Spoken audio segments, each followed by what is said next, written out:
સુરતના પલસાણા તાલુકાના લાખણપોર પારડી પ્રાથમિક શાળામાં દર વર્ષની જેમ આ વર્ષે પણ વાર્ષિક મહોત્સવની ઉજવણી કરવામાં આવી. વર્ષ દરમિયાન વિવિધ સ્પર્ધાઓમાં, વિવિધ સ્પર્ધાત્મક પરીક્ષાઓના અભ્યાસિક પ્રવૃત્તિઓમાં અને વાર્ષિક પરીક્ષાઓમાં 1 થી 3 નંબર મેળવી ઉત્તીર્ણ થનાર શાળાના તાલાઓનું સન્માન કરવામાં આવ્યું.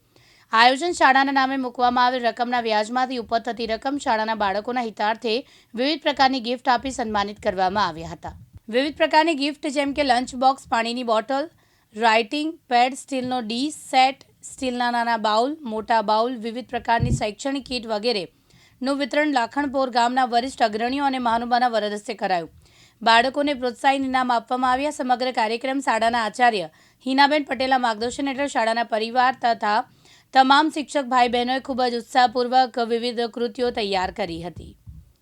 રમેશ ખંભાતી, દિવ્યાંગ ન્યૂઝ, પલસાણા, સુરત.